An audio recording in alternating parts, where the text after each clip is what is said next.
नमस्कार, आप देख रहे हैं YIS न्यूज। रामपुर में आज Saint Paul senior secondary school में 35वां वार्षिकोत्सव का आयोजन किया गया। इस अवसर पर आयोजित कार्यक्रम में बच्चों द्वारा रंगारंग कार्यक्रम प्रस्तुत किए गए तथा डांस प्रतियोगिता आयोजित की गई।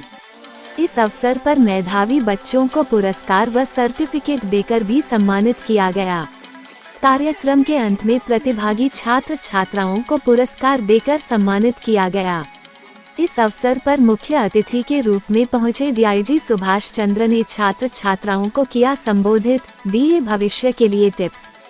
आज वार्षिकोत्सव के अवसर बड़ी संख्या में छात्र व छात्राएं व उनके पेरेंट्स उपस्थित रहे।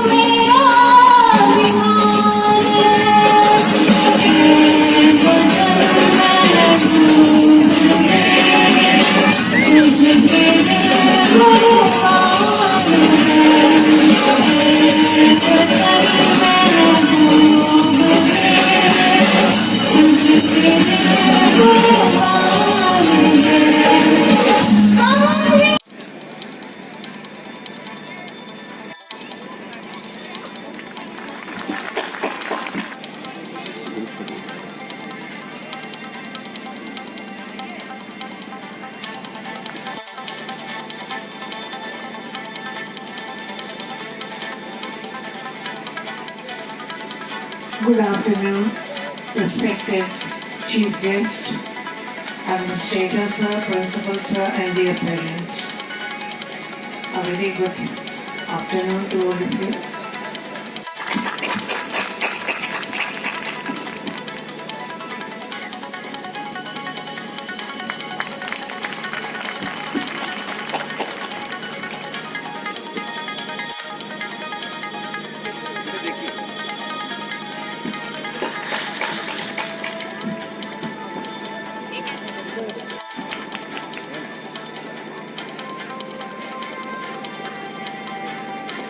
Congratulations, ma'am.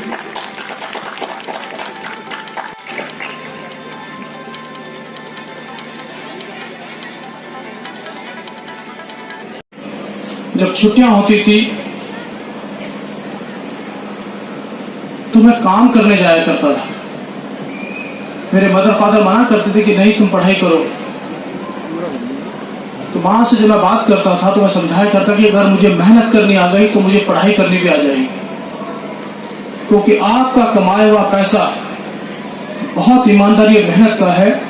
मैं उसमें कुछ जोड़ना चाहता हूं। ये वर्ड थे मेरे कि जब जीवन को मैंने बदलने की ठान लिया। अपनी ग्रेजुएशन के बाद एक बहुत बड़ा ब्लैंक मेरे सामने आ गया कि अब ग्रेजुएशन के बाद क्या करोगे। बस यहीं से जिंदगी की शुरुआत की कि मैं उनके साथ दौड़ूंगा जो सबसे आगे दौड़ते हैं। चाहे मेरे टीचर्स ने, मेरे पेरेंट्स ने, मेरे रिलेटिव्स ने मुझे पढ़ाया, कितना पढ़ाया, अब मेरा काम है उस दौड़ में जो सबसे आगे दौड़ रहे हैं सबसे आगे दौड़ना। और ग्रेजुएशन के 6 महीने के बाद ही मुझे बैंक में जॉब मिल गई। अंदर से आवाज आई कि यहां रुकना नहीं है। मदर फादर बहुत खुश हुए कि अब बेटे की नौकरी लग गई। 6 महीने के बाद मैंने बैंक को छोड़ दिया। तमन्ना थी आगे बढ़ने की। फिर एक और जॉब की। फिर लगा कि नहीं, अभी वक्त है मेरे पास, मुझे इस वक्त का इस्तेमाल कर लेना चाहिए अपनी जिंदगी के लिए।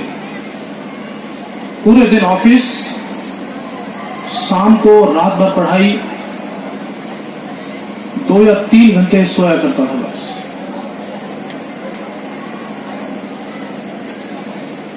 धीरे धीरे वक्त बदलता चला गया और मैंने 1993 में वर्दी पहन ली। देश की सबसे खतरनाक मिलिटेंट ऑर्गेनाइजेशन थी जिसे मदर ऑफ द गुरिल्ला कहा जाता है, उसके हब में मेरी पहली पोस्टिंग हो गई कोहिमा के अंदर। वहां उनकी पैरेलल गवर्नमेंट चलती है। हालातों को समझने में कुछ वक्त लगा, लेकिन वो मेरा वक्त आया जब उनके मूवमेंट को रोक दिया गया। वहां डिप्टी कमिश्नर कोहिमा की हत्या कर दी गई और मैं नया ऑफिसर उस शहर के लिए मुझे कुछ समझ में नहीं। वार्षिक उत्सव है वो 35 ईयर्स में जो कुछ सेंट के बच्चों ने अचीव किया है उसको डेडिकेटेड करते हुए किया गया है। इसमें बच्चों ने पिछले 15-20 सालों में बहुत मेहनत की है और वैरायटी ऑफ प्रोग्राम किए हैं, जिसमें समाज को मैसेज देने वाले प्रोग्राम भी है। जैसे नुक्कड़ नाटक इसमें था, उसको साइबर क्राइम पे बनाया गया था। आजकल बहुत फ्रॉड हो रहे हैं, लोगों को नुकसान हो रहा है, तो बच्चों के साथ साथ में उनके पेरेंट्स को भी जागरूक करने का विषय था। तो प्रोग्राम में एंटरटेनमेंट के साथ साथ में मैसेज होना बहुत जरूरी है, क्योंकि स्कूल के प्रोग्राम होते हैं, बच्चों को भी मैसेज जाता है और उनके जो पेरेंट्स हैं उनको मैसेज जाता है, जिससे कि समाज में जागरूकता आती है और आने वाला समय हमारे हिंदुस्तान के लिए अच्छा हो। तो हमारा आज के प्रोग्राम में यही प्रयास है। सर, कोविड के बाद ये मौका मिला है वार्षिक समारोह को, क्या किस तरह की परेशानियां आई थी कोविड के बाद से? कोविड के दिनों में बच्चों के लिए, टीचर्स के लिए, पेरेंट्स के लिए, सभी के लिए एक बहुत डार्क, बहुत बुरा समय था। इसमें बच्चों का नॉर्मल मूवमेंट, बच्चों का स्कूल आना, बच्चों का घर से बाहर निकलना, सभी कुछ बंद हो गया था। एक डर का माहौल था। जब बच्चे कोविड खत्म होने के बाद आए भी, तभी भी कहीं ना कहीं माता पिता के मन में डर था कि स्कूल भेजना चाहिए या नहीं भेजना चाहिए। लेकिन जैसे जैसे उन्होंने देखा कि बहुत सारे अरेंजमेंट है, सुबह शाम बिल्डिंग में सैनिटाइजेशन हो रहा है, बच्चे गेट पे आ रहे हैं, उनका टेम्परेचर लिया जा रहा है, उनके हैंड सैनिटाइज कराए जा रहे हैं। तो ये सारी तैयारियों को देख के उनके मन में विश्वास आया कि नहीं, अब हमें भेजना चाहिए। तो बच्चे कहीं ना कहीं फिजिकली, मानसिक रूप से कमजोर तो हुए हैं 2 सालों में, क्योंकि जो उनको फिजिकल एक्टिविटी मिलनी चाहिए, जो मानसिक एक्टिविटी मिलनी चाहिए थी, वो घर पे नहीं मिल पाई है। लेकिन धीरे धीरे हमने बच्चों को दोबारा से उतने 18 महीनों के गैप के बाद दोबारा से बच्चों को हम उसी फिजिकल एक्टिविटी और मानसिक एक्टिविटी में लेके आए हैं, और उसका प्रोग्राम जो है आज की गवाही दे रहा है कि बच्चों ने कितनी मेहनत के साथ उसको प्रस्तुत किया। क्या संदेश है आज के लिए? हमारा संदेश यही है कि बच्चे आगे बढ़े, मेहनत करें और समाज की जो भी बुराइयां हैं उनको अपने कंधों पर लेते हुए उनको मिटाने का संकल्प लें और आगे बढ़े, क्योंकि हमारे आगे आने वाला भविष्य है। मुख्य अतिथि कौन है यहाँ पर? मुख्य अतिथि हमारे आज के DIG CRPF mister Subhash Chandra ji हैं। उन्होंने बहुत अच्छा भाषण भी दिया और उन्हीं सब चीज़ों को छुआ, टच किया जो आज बच्चों या उनके माता पिता के लिए जरूरत नहीं थी। उन्होंने एक नॉर्मल टिपिकल भाषण भी दिया, तो सारी समस्याओं को छुआ जिन चीज़ों के आज के प्रॉब्लम चल रही है। ये हम उनके आभारी हैं कि उन्होंने इतना टाइम दिया हमारे लिए, और ना सिर्फ टाइम दिया बल्कि मैसेज भी समाज को। जी, आज सेंट पॉल की 35th एनिवर्सरी है, 35 एनिवर्सरी है, और ये एनुअल फंक्शन आप देख सकते हैं कितनी ज़ोरों शोरों से मनाया जा रहा है और काफ़ी अच्छा प्रोग्राम चल रहा है। और आज मुझे यहाँ सम्मानित बुलाया गया है क्योंकि मैंने क्लास 12th में टॉप किया था from this school, commerce stream. I got 94.6% in this stream, and today they invited me in their annual function because I scored that much, highest score in the St. Paul school. And the journey started from 11th when I took the stream commerce. Actually, I have some interest in accountancy that I want to pursue in my further career. So somehow I am interested in that, and due to some COVID situation, the schools are off, and we have to study in our homes. And so in the lockdown, it's broken. The rhythm is broken of daily. The rhythm is broken of going tuitions and all that because of the worst situation that we have been faced in the COVID-19 situation. And then when we come in class 12th, online classes have been started, which have further merits and also demerits, which we are not going to talk about. So in my opinion, I am in this position that hard work always pays off. There is a quote, hard work always pays off, and I do hard work, but somehow, according to my point of view, consistent is far more important than hard work. Some says talent is the best.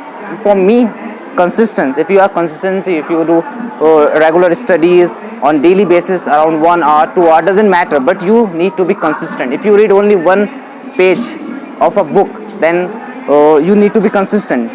Doesn't matter the volume of the book you read, only 1 page or half page, but to be consistent. So that's all. आज जो है आपको CRP के DIG के द्वारा एक सम्मान मिला है, कैसा महसूस कर? जी आज मुझे बहुत ही अच्छा लगा कि जिस स्कूल से मैं नर्सरी से ही पढ़ रहा हूँ, नर्सरी से आई एम सेंट पॉल, तो I am studying in the Saint Paul school. और आज ही मेरे बहुत बड़ी गर्व की बात है जिसे कहेंगे कि जिस स्कूल से मैं बचपन से पढ़ता आया हूँ और वहाँ आज मुझे एनुअल फंक्शन पे बुलाया सम्मानित करने के लिए, तो एक मेरे लिए एक बहुत बड़ी बात है ये। इस सम्मान पाने के लिए किस तरह की कठिनाइयों का सामना करना पड़ा था और आज क्या आपकी गार्जियन भी बीच में मौजूद हैं, उनके लिए कैसा महसूस हुआ इस सम्मान? जी आज जो मैं भी यहाँ पर हूँ, मैं किसी भी पोजीशन में हूँ, आज अगर आप कोई मुझे कहे कि मैं क्लास 12 में सक्सेसफुल हूँ in marks, I am talking about marks, तो बिकॉज ऑफ माई मदर। अगर मेरी मम्मी नहीं होती तो शायद कुछ नहीं होता। कोई एक्सटर्नल सपोर्ट नहीं है, कोई कुछ नहीं, और काफ़ी पर्सनल रीजंस हैं जो बीच में डिफ़िकल्टी इन क्लास 12 आई है और काफ़ी